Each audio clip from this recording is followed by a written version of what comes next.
Shalom from Israel. I am Avi Melamed, founder of Inside the Middle East ITME Institute. This is the second part of two parts video exploring some aspects of the bitter fruits of failure of national statehood across the region. Yesterday we talked about Lebanon and the explosion in Beirut port in August 2020.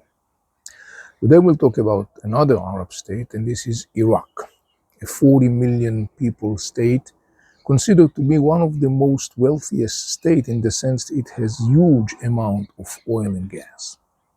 Iraq should have been potentially heaven. Unfortunately, that is not the reality. If there is one thing there is no lack in Iraq is weapons.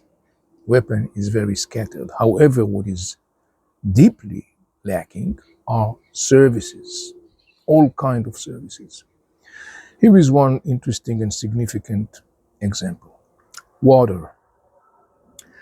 Iraq is drying up. In fact, given the global warming and the fact that Iraq has been totally dependent upon the major two rivers, Euphrates and Tigris, that cross Iraq, what happened in the last couple of years is the combination of global warming and the fact that the stream of the rivers coming from Turkey through Syria has been to a large extent narrowed because Turkey built huge dams in its territory. Together with the fact that flow of water coming from Iran, Iraq's neighbors to the east, also has been narrowed, result in a growing, increasing water consumption crisis. In fact, there are millions of Iraqis who suffer the lack of a constant providing of water. There are large areas in Iraq where actually you don't have an existing infrastructure to provide the water. The people are dependent either by digging wells or by tankers that can bring water to their villages and towns.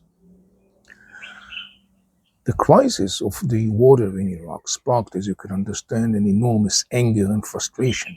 Again, we are looking at a state that has huge amount of oil, gas. It can generate billions and billions and billions of dollars of income. Indeed, large part of this income has been spent, and according to some Iraqi commentators, the corruption level in Iraq is so deep that it is estimated that about $1 trillion of the revenues of Iraq's oil basically evaporated, to put it this way.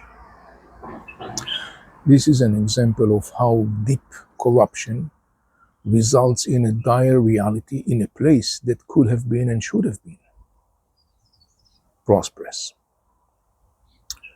I'm Avi Melamed. Thank you for watching.